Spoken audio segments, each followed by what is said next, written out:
Ooh. Fancy. Okay, so let's start on this little thing that we have going on. So first of all, thank you, Becky, or who was it? Was it Becky and Austin or Alyssa? I'm not sure now. Whoever did the memo on the drive so that we could all work on it at the same time. That was amazing. Thank you so much. Also, thank you everyone for pitching in and getting all of the answers put in and questions put in and cites from the book. That was awesome. I completely 100% agree with Austin. We totally banged it out of the park. That was so cool, especially because I could see, what was it? Angry Potato? Or what? What's your name? Reaper Potato. Reaper Potato. On there, just clicking away. That was the best. Who can see the paper? Once I'm recording, it's really hard for me to get out of the screen. It doesn't like it when I do that. Can we maybe go over some of those questions that we have on there? I think it wanted us to discuss them on this video. Yeah, so some of the questions are, how effectively does the leader in his or her role communicate goals and expectations? Please provide one or two examples of a time when this leader clearly and effectively encouraged you towards a goal. Are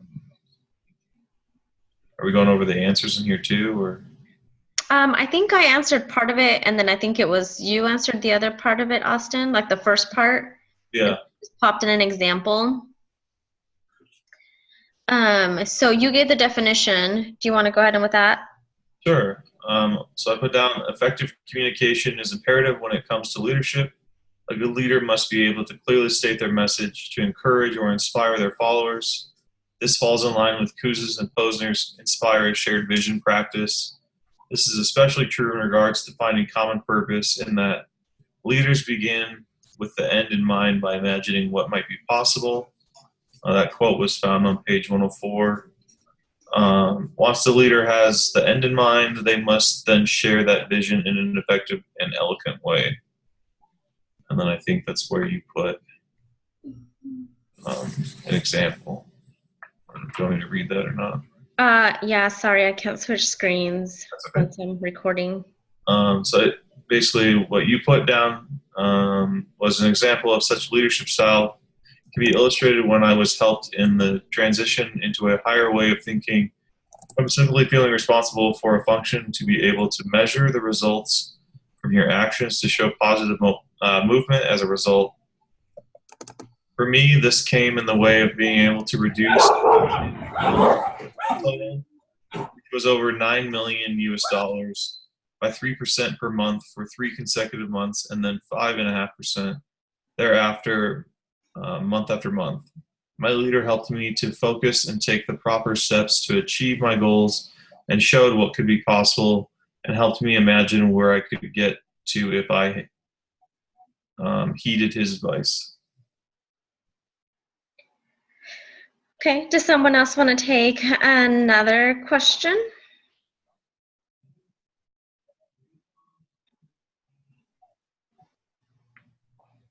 I'll do the second one. Okay. When you find yourself or your team in a challenging situation, in what way does your leader encourage you to preserve and meet your goals? Please provide an example. So the answer we put was, the ability to meet challenges with open arms instead of shying away or avoiding them is the mark of an exceptional leader and follower. This falls within the challenge, the process, in that leaders seek and accept challenging opportunities to test their abilities. Once a leader has accepted the challenge, he or she may then inspire and encourage their followers to do the same.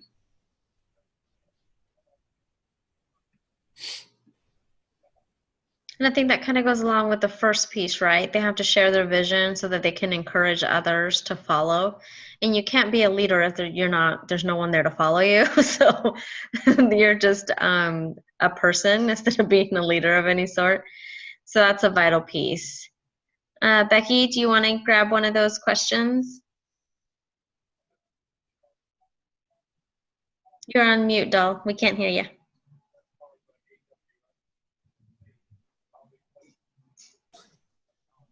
Okay, sorry, I have too many screens up. Here we go. So Alyssa just did 2. Yeah. Okay, so question 3 or statement. Describe the level of professionalism your leader extends to you and the rest of the team.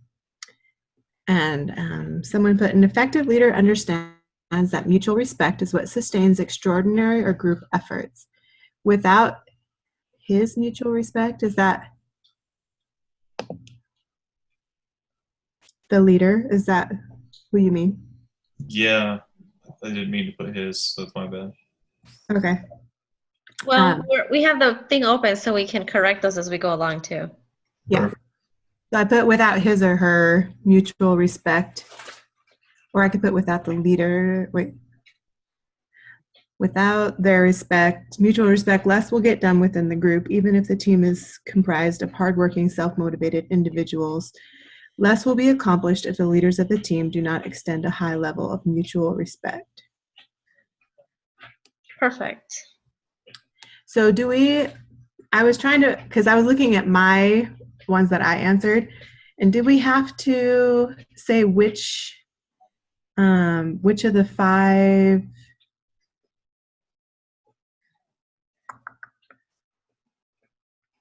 5 practices it comes from? Add a sentence tying this question to 1 or 2 of the 5 practices of leadership. So which one do you think this is? Do you have to do that for each question? Yep. Oh, poke me in the eye. Yeah, Okay. sorry about that. That's okay.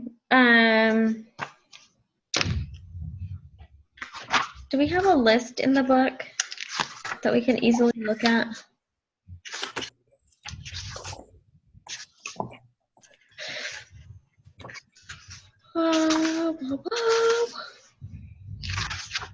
Sorry, guys. I'm super tired. I apologize for the yawn.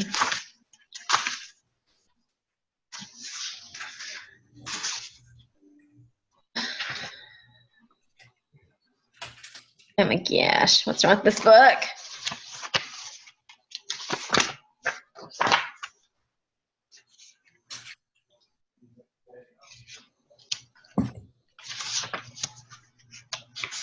When he's talking about the 5 practices, which 5 practices? Model the way, inspire a shared vision, challenge the process, enable others to act, encourage the heart. Page 24. Those. Page 24, okay. Well, I think it's a little bit of both, right? Because you're still encouraging others. I promise I will get there one day. Oh my gosh. Okay, there we go. And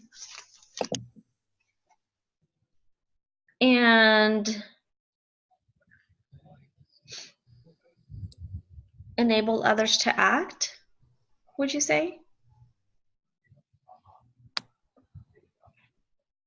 Can you read the question or the answer again? Sorry. So we're talking about professionalism. An effective leader understands that mutual respect is what sustains extraordinary or group efforts. Without his or her mutual respect, less will get done within the group. Even if the team is comprised of hardworking, self-motivated individuals, less will be accomplished if the leaders of the team do not extend a high level of mutual respect.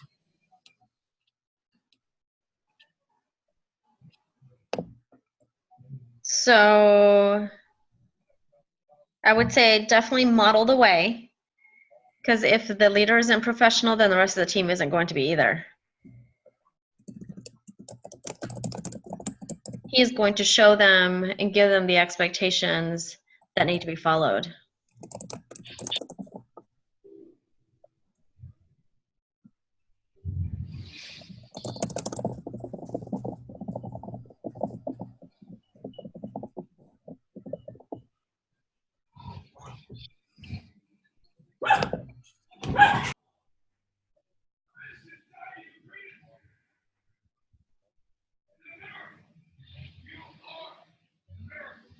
And then maybe a little bit of, I would say, to enable others to act as well. Because if he's showing them how to do it and how to act, it should help the others see what he is modeling and inspire them to act the same.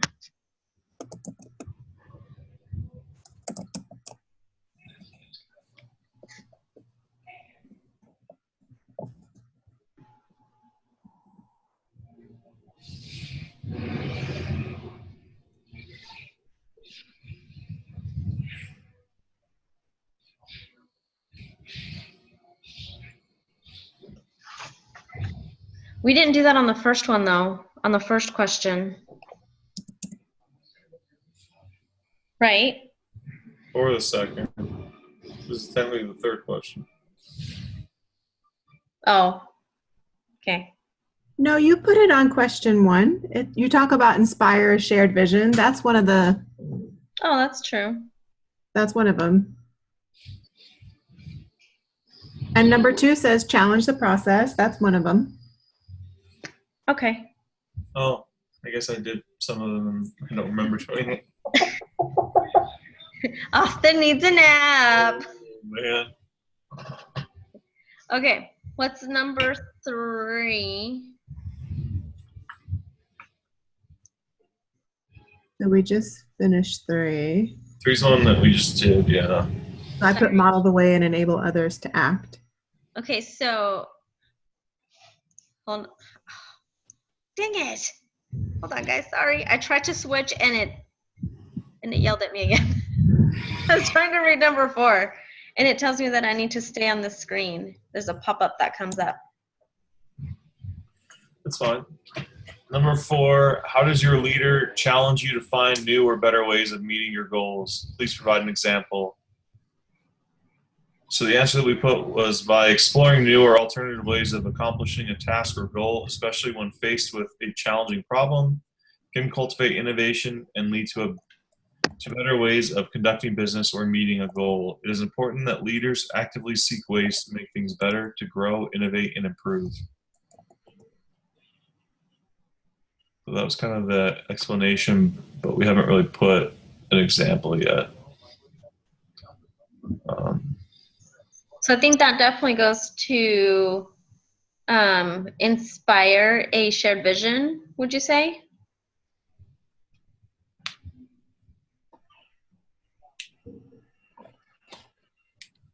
Yeah, I would say so. So we just want to put next to it, inspired shared vision. I'd go back and add an example. Do they each need an example, or did I don't remember what it said? I don't remember what it says either.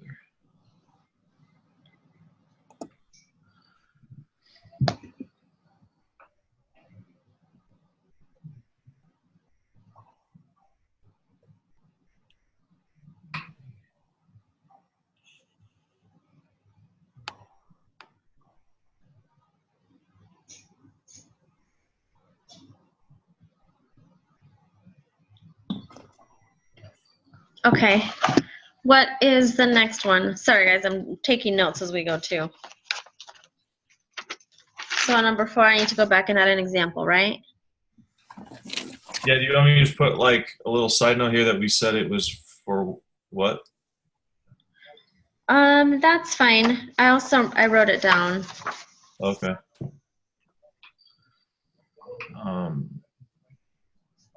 Okay, number 5. Alyssa, do you want to take that one on?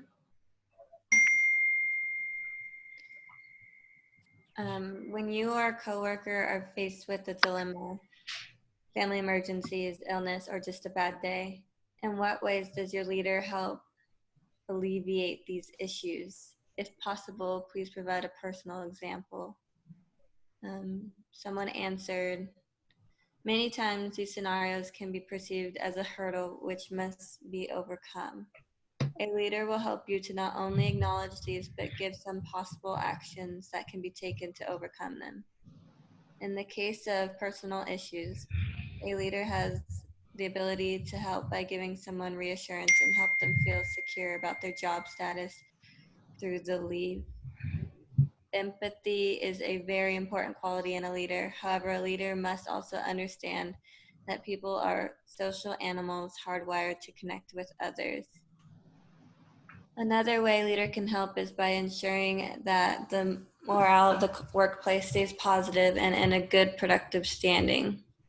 A leader removes hurdles and sets clear expectations, and by having frequent communication with the entire group, he or she will also be able to convey the same message to the entire group without any discrepancies.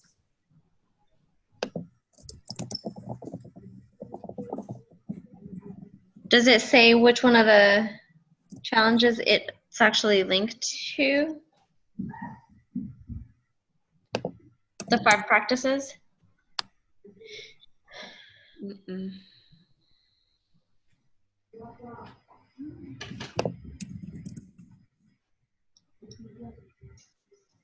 So enable others to act is foster collaboration by building trust and facilitating relationships. I think that was one of them that could go in there for sure. Yeah.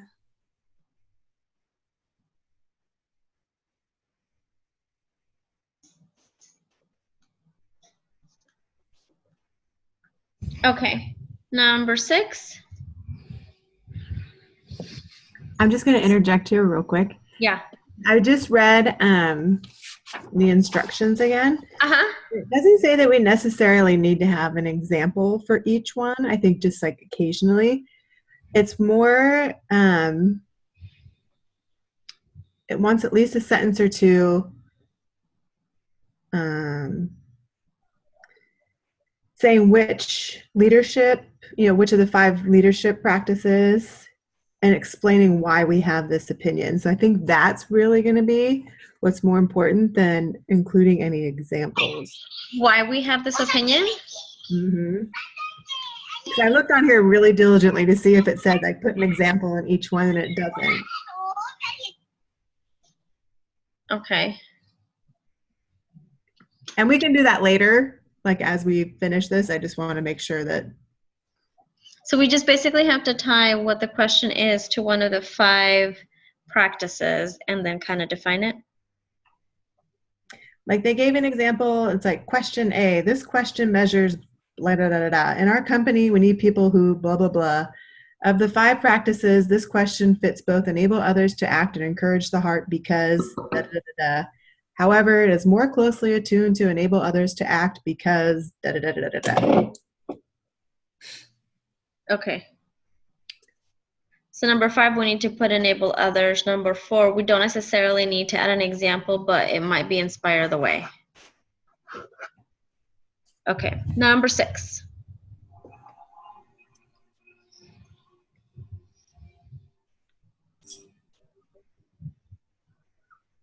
It says, in what ways does your leader lead by example? Although I have always felt that this question is vague, I feel that it is relevant and important. A leader must lead by example, otherwise their words and actions are just superficial. I'm going to change that to a period.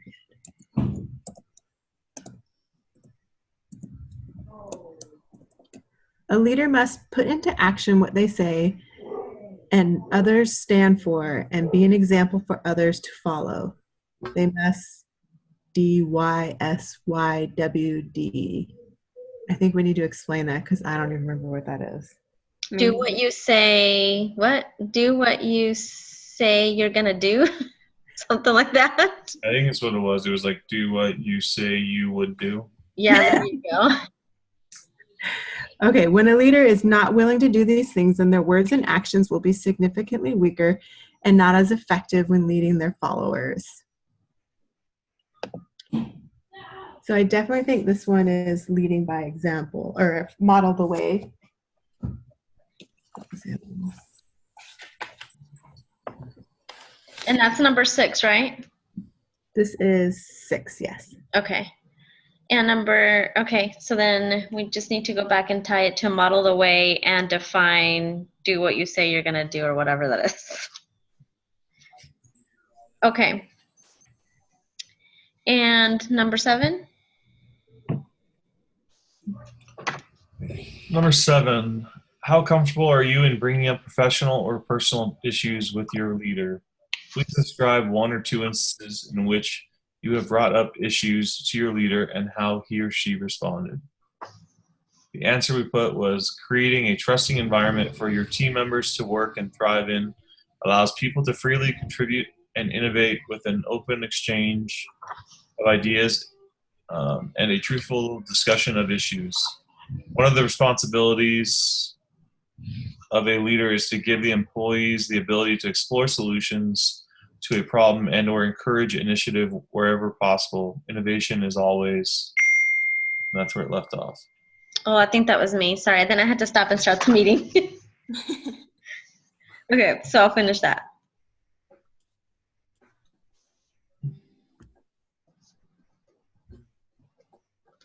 Okay. Number 8. On a scale of 1 to 10, 1 being the worst and 10 being the best, please rate the leader's level of engagement when you speak. Please explain. It is the responsibility of a leader to be an active listener. By being an active listener, a leader is modeling the way and inspiring a shared vision. When you listen with sensitivity to the aspirations of others, you discover some common themes that bring meaning to work and life. As you listen, you will get to know your Constituents. Oh, yeah, better. That will allow you to really understand what motivates them and how they process ideas and what gives their work meaning in their eyes. We want to have a high rate of employee retention. As we listen, we can figure out how to challenge our employees and give them purpose at work and put meaning in their work.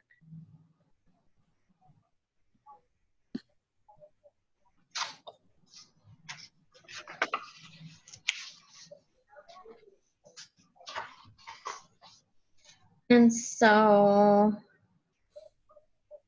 encourage the heart would be that one. Yeah, I would say so.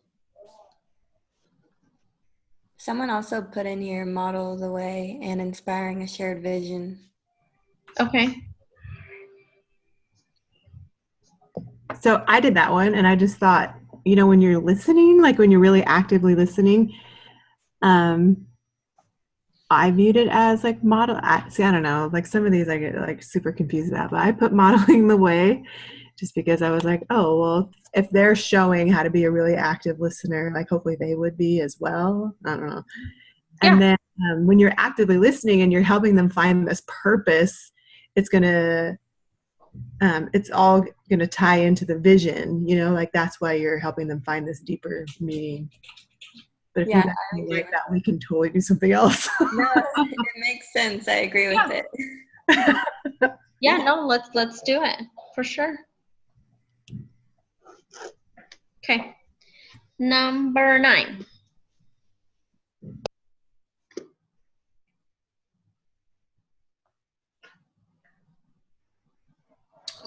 How willing is this leader / coworker to receive feedback of how their actions affect others' performance?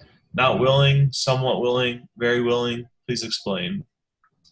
It says, being willing to receive feedback is crucial for both peers and leaders because learning happens when people can openly talk about what went wrong as well as what went right. That's all we have for that one so far.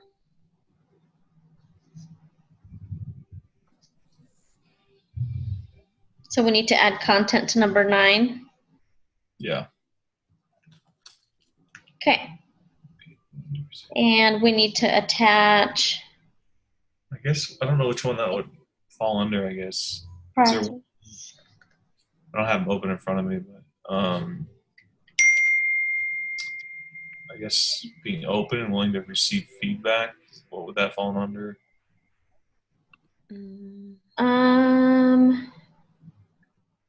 Could it be fostering collaboration by building trust and facilitating relationships?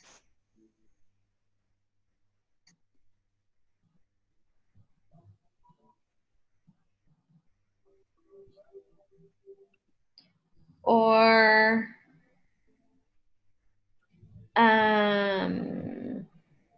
Oh, experiment and take risks by consistently generating small wins and learning from experience. Yeah, I like that one better. So challenge the process. Yeah.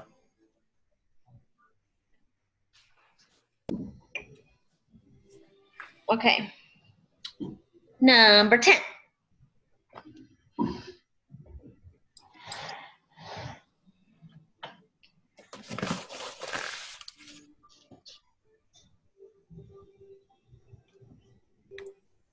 Okay. I think I responded to this one. How often, can you guys hear me? Am I on mute? Yeah. No, we got you. How often do you feel you or your peers are recognized or praised for a job well done?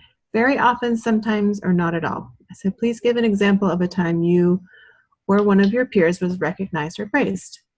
And I said, it is imperative that a leader takes the time and makes the effort to encourage and recognize those people around them. According to Coase and Posner, this will help encourage the heart. Oftentimes, work can mean long hours, unappealing tasks, and working diligently. Employees that take the time to complete their tasks and show commitment will need something positive to lift them up. People need emotional fuel to replenish their spirits. As a leader, we need to recognize and help stimulate the efforts of others in order to fulfill the goals and values of our organization. Learning the motivations of others will help a leader to determine an appropriate type of recognition. Leaders should strive to not give predictable, mundane, or impersonal praise. I think that one doesn't need anything. That one was pretty solid. Spot on. Oh, Austin? I was just thinking, I think it's spot on. Oh, okay. All right, so 10 is good to go. 1, 2, and 3 seem to be good to go. Just a recap so that I know that I'm not going totally crazy. So number 4, we need to add an example and link it to Inspire the Way. Number 5, we also need to link it to enable others to act. Number 6, we need to link it to Model the Way and define DWIS, blah, blah, blah, blah, blah. Number 7, I need to actually finish my thought process instead of stopping in the middle of a sentence to take kids to Scouts. Number 8, I need to attach to Model the Way and Inspire to share vision, right? Because that's what you had linked them to. I think, is it already in there on number 8? Did you already link them? Or was that an afterthought? They're in there already. I put in modeling the way and inspiring a shared vision. Oh, then I think number 8 is done, right? I think number 8 is pretty solid. Yeah, I agree. Okay. Did we say that was do what you say you would do or will do? I don't remember. Oh. Will do.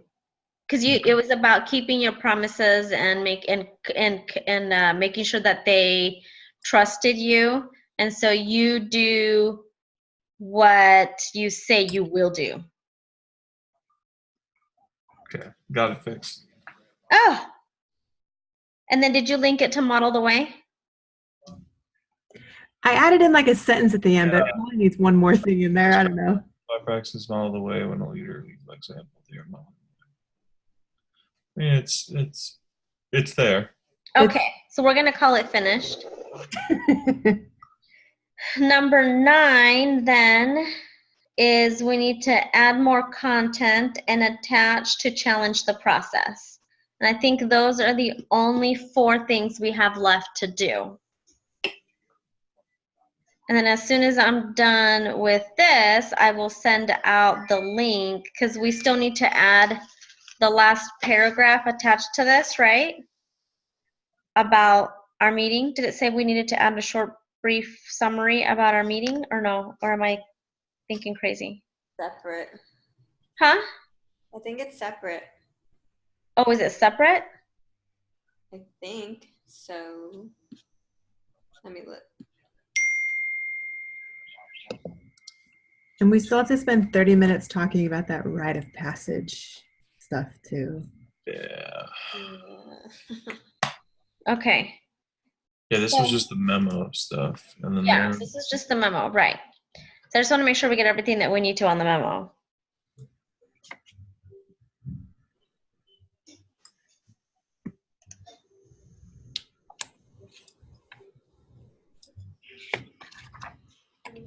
So is that separate, that paragraph?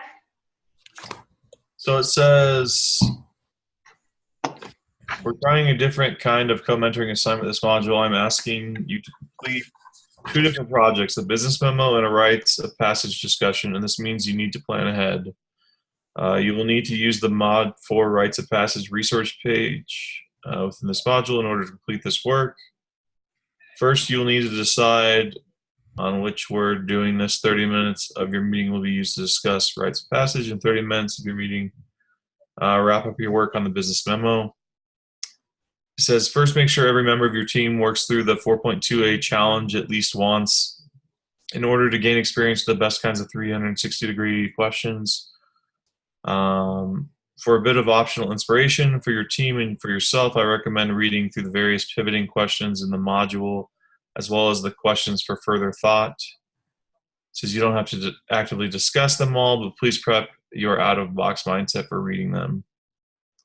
Number 3, then please copy and paste, compile, or write 10 of your favorite 360-degree questions as you put together your team's business memo. Your team is at liberty to start this work via email, yada, yada. And then the rites of passage, questions for your team to talk about. With your team, you will work through a variety of questions on rites of passage with your team, but you should work on those questions before meeting with your team. Those do not need to be written down in college quality sentences. These were once written discussion board questions, but now they are just for your team to discuss together. Deliverables, how to submit your work. Make sure every member of your team has the same 10 questions total, and then write all 3 of your names at the top of the memo, and ensure that each of you submits a copy of the same memo to me. Submit that memo as an attached Word document or PDF. Each student does this separately. In addition to the paragraph length report that you write about your team's meeting this week, add another paragraph or 2 specifically talking about rites of passage in order to show me that you have a clear understanding of this now. If anyone doesn't have an understanding, it is your team's responsibility to clear that up. Each student also needs to include a recording or a link to a recording, audio or video of this conversation. Okay. Oh my gosh, that's so much. I think I would have rather done a discussion board. Anyway, okay, so let's go into the psychotic thing that is the rites of passage readings, shall we? So there was the one that had like 29 pages and the other one that only had like 8 pages, right?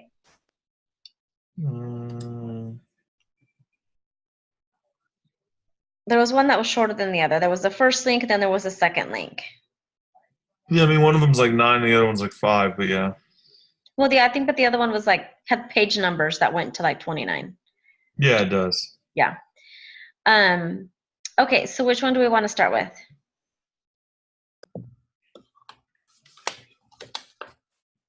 Do you want to start with the first link, which is the one that has the links to through page 29 or whatever?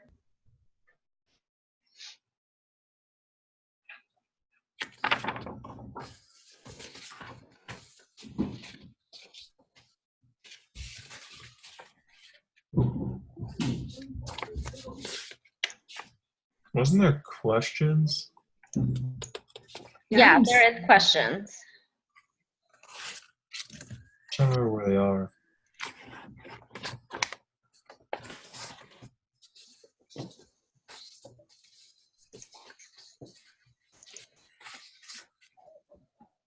Can you guys see the pop-up too? Or no? Mm-mm. Okay.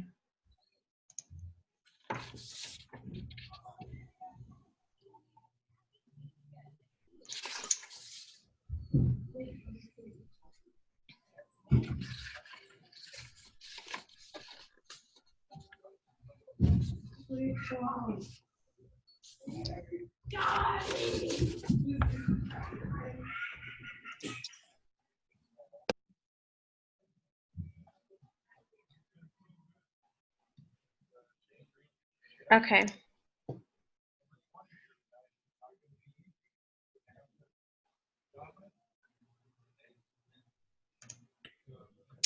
Was it these ones? The best way to introduce ourselves to Van Gennep study is to look first at the wealth of anthropological evidence describing territorial rites of passage. Yeah, I think those are like the 4 questions. Oh, wow.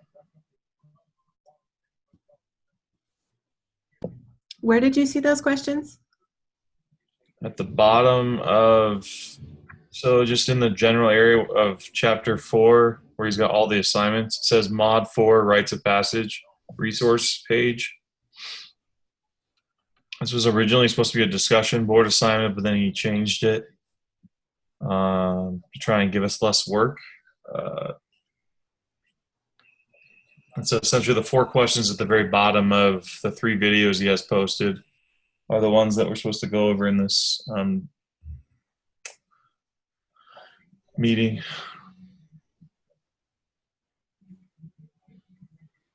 So it says to provide 1 or 2 examples, not just a definition of the territorial rites of passage, and provide a brief quote here.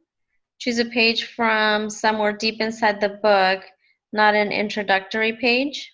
Is that the one you're reading? Mm-hmm. Okay. So are we typing these up and submitting these answers as well? I thought he said we didn't have to, that we just have to discuss them. Yeah, you just discuss them, but then you have to also write up a paragraph or 2 about what we talk about. So Right. Okay. I think that's the part where I got confused. That's where I got the paragraph portion. Okay, so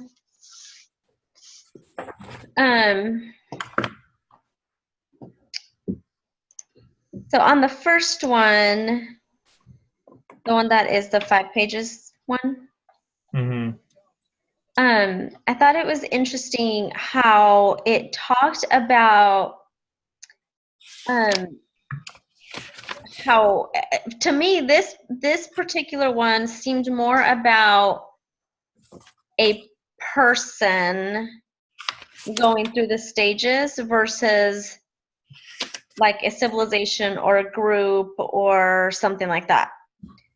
Because he talks a lot about like how a person would get married or birth or initiation or funeral ceremonies, things like that. Like it seems more like a personal level than a global level, if that makes sense. For this one, to me, in reading this one, like on page, what page is this? Page 193. It talks about the units of ceremonial life among certain people.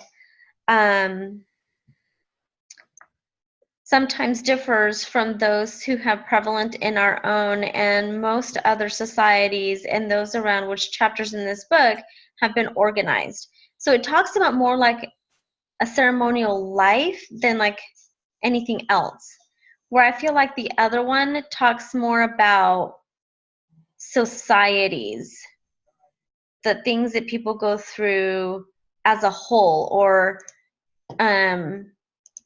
like in steps. Like you have that, you know, the pre stuff, and then you have why you're going through it, and then you have after you go through it. Where the first one talks about particular things that a person does as examples of going through it or for it or preparing. Does that make sense? I see what you're saying.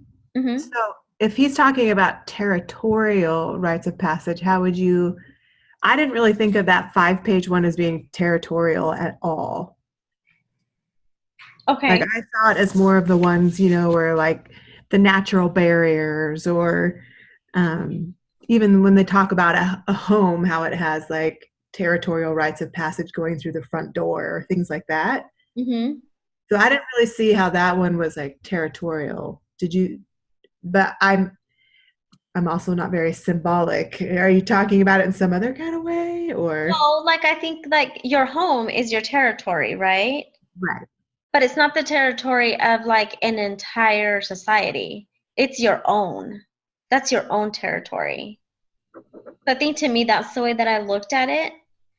And he talks about that when he says one social position to another is identified with a tutorial passage, such as the entrance into a village or a house, the movement from one room to another, or the crossing of the street and squares. This identification explains why a passage from one group to another is so often ritual expressed by passage under a portal or an opening of the doors. To me, that just more on a personal level.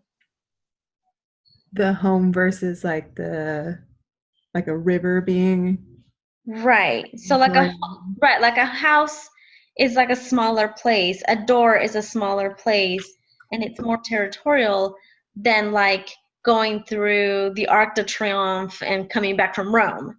You know what I mean? That to me is like a mass of people are going through it.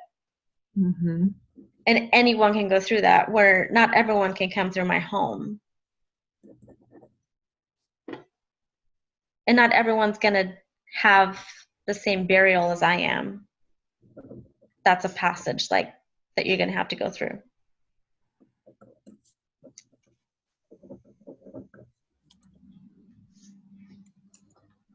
I thought it was interesting too when he talked about a territorial passage like your home, you know, like even in society, like when you invite someone into your home, they may be, you know, if it's a stranger, you don't just allow them to go, thank you, anywhere in your home. You're not like, hey, let's come hang out in my bedroom. You know, there's still kind of like taboo parts of your house that you don't let people in.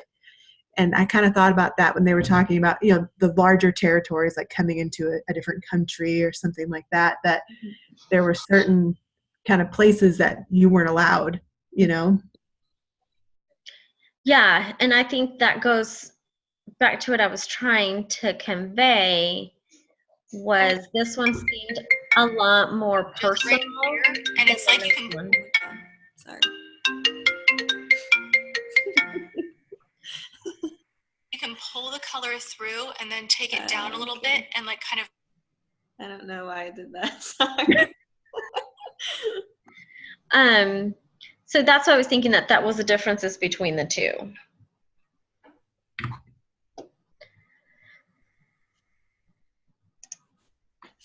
Does anybody have any other thoughts on that?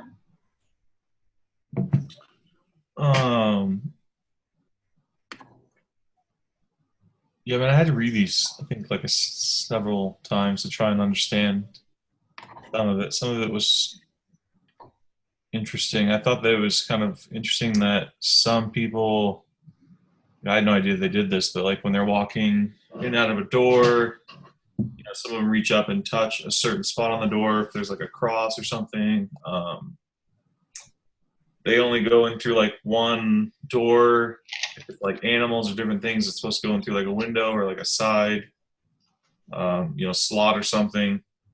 So I thought that was kind of interesting.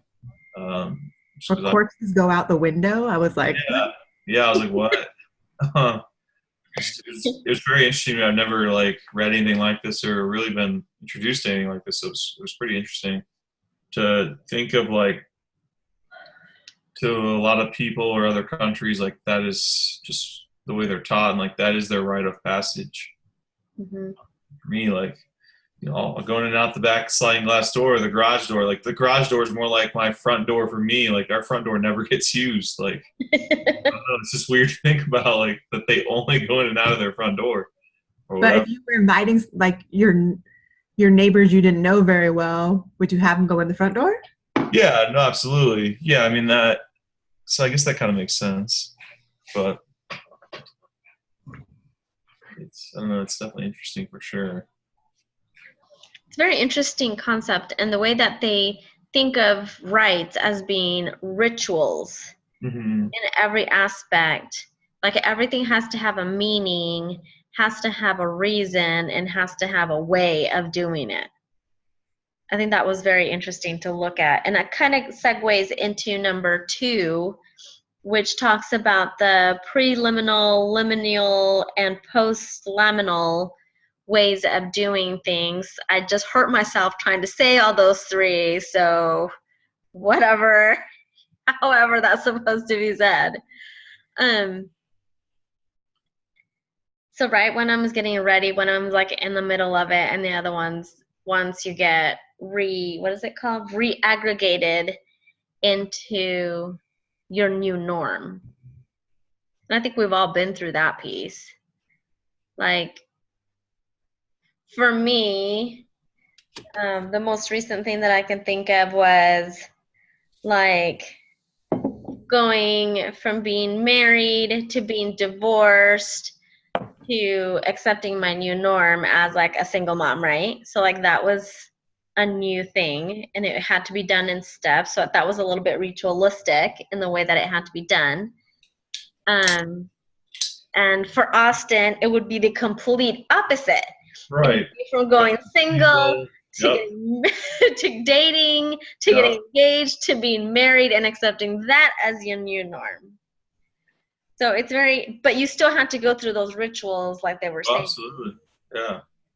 So that was kind of, way to think about that. Alyssa? So what are some other examples of preliminal, liminal, post-liminal rites?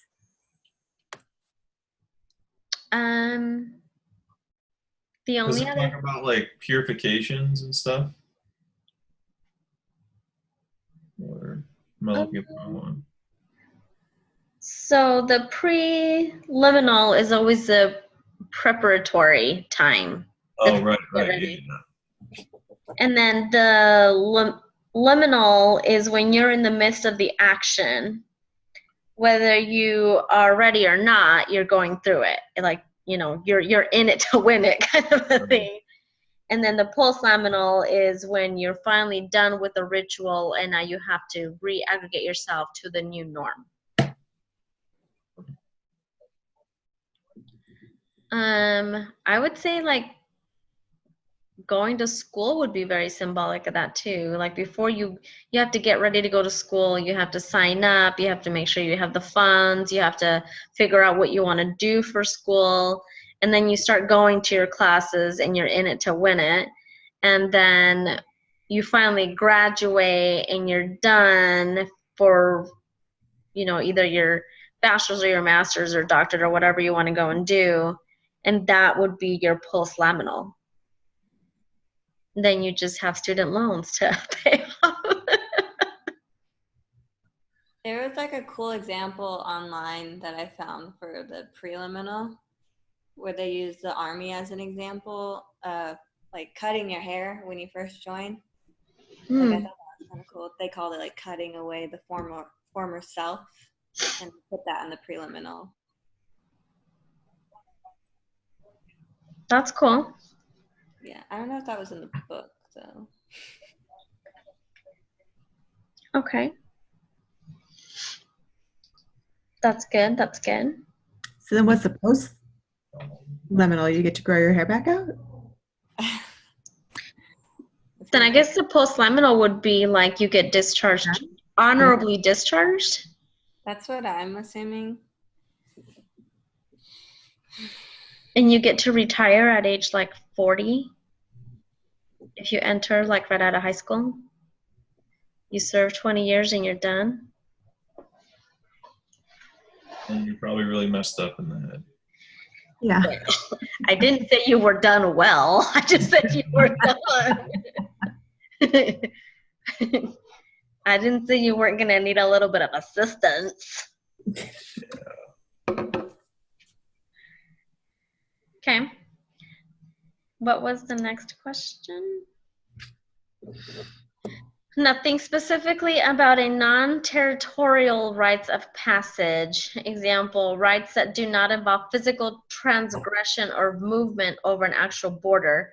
You may have to view the videos or skim through the sections of Van Gennep's group to figure this out. Reflect on a personal, family, or friend-related experience that illustrates Van Gennep's definition. Provide one quote with one page number cited of the book that helps explain that right. So I think this would be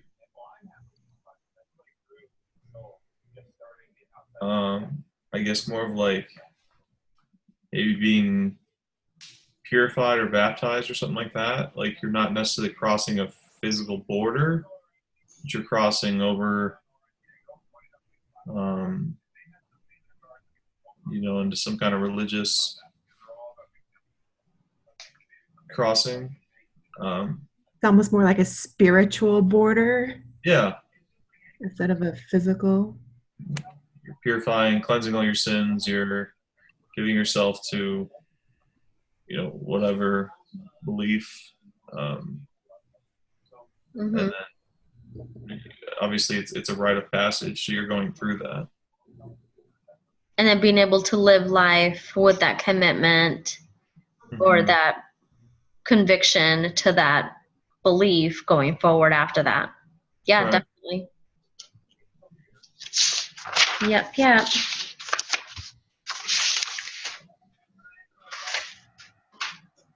Okay, and then we need to give one more example.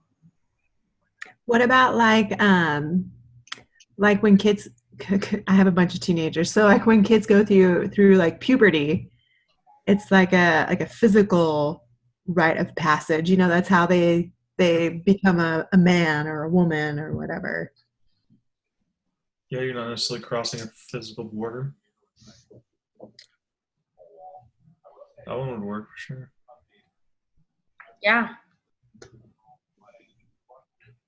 I mean, it's not like they can stop it. They have to go through it, and they hate it and kick and scream because of it, usually at their mothers.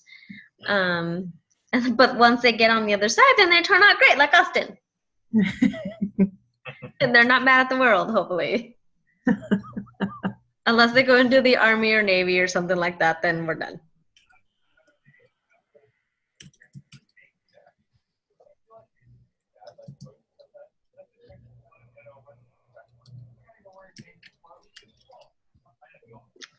Okay.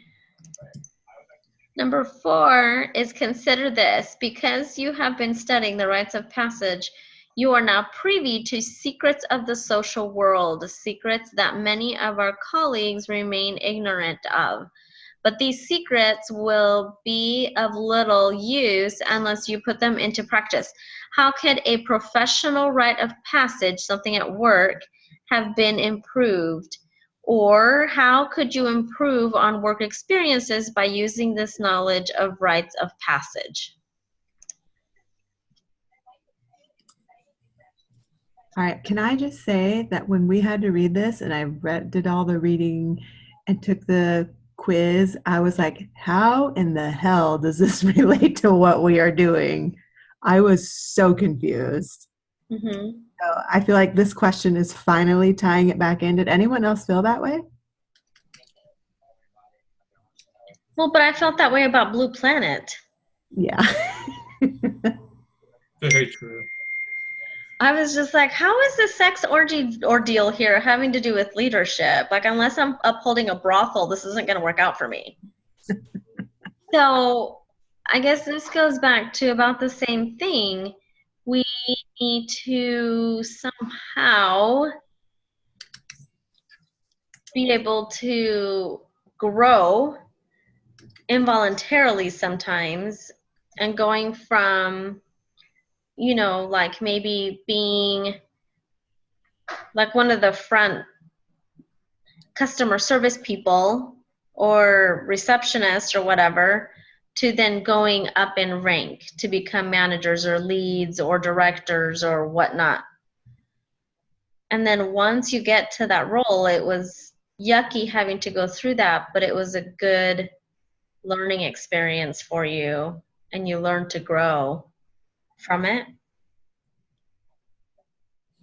I could see that, because I think like if you look at the three different stages, the three different liminal stages, you know, in order to make that progression, you have to be in that preparatory stage, you know, because you can't just go from being a secretary to a director. There has to be some work and learning and growing in order for you to progress through the stages. I agree. I 100% agree. And that learning stage is not always the best stage, you know, because you also have to teach others along the way while you're still trying to learn. So that's sometimes very tough to do. And not to say that once you get to that post-liminal stage of wherever you think you want to be, that's not going to be an easy or challenge. But I think it's you met your goal and you got to where you want it to be.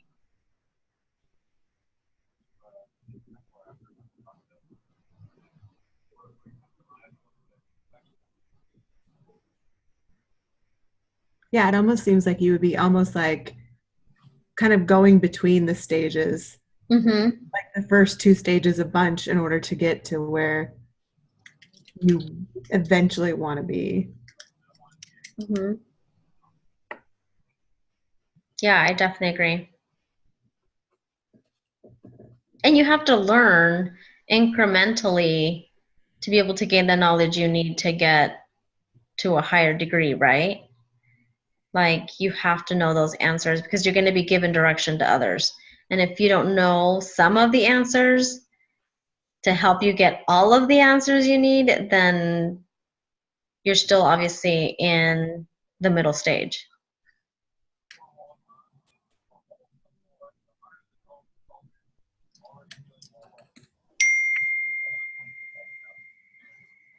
And then he also says in here, how could you make your leadership more in tune with your colleagues' unspoken needs, feelings, or attitudes about personal and office territoriality, as well as the correct social order of things in your professional environment?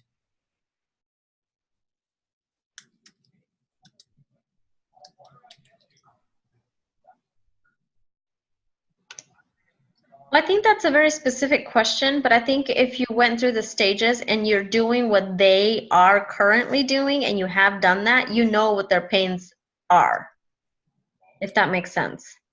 Like, oh yeah, I remember having that obstacle. I remember having to cross that hurdle and I remember hating it. Let me help you figure out a way. This is what worked for me. Try it and see what happens, kind of a thing. And I think if you have that insight, it's helpful to be that leader. Because you've been there, you've done that, you know what it feels like.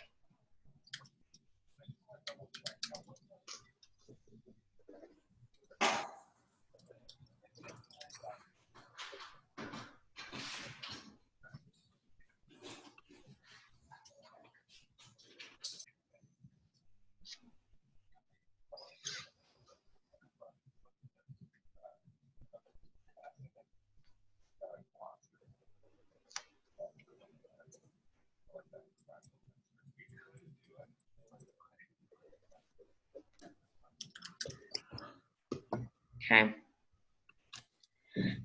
What else we got? I think that was it, right, for the questions?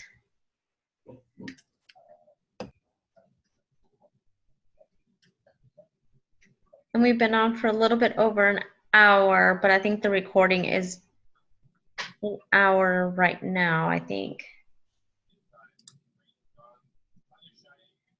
Sounds all right.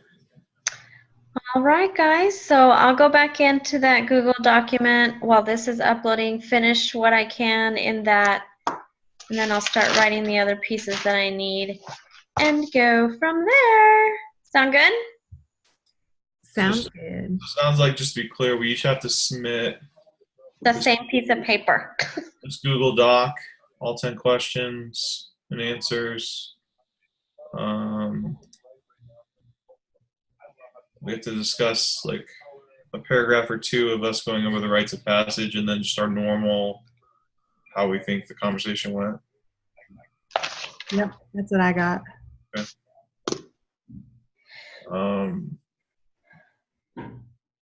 So I guess we want to keep working on the Google Doc now, or what? I don't know what everyone's schedule is. Yeah, I'm gonna keep working on it now. I'll finish up the stuff that I took notes in, which is I'll be working on number 4, number 7, and number 9, and then everything will be done on the Google document. Okay. Alyssa, do you want to like proofread and then also maybe write a conclusion? Yeah. We'll do that. Awesome.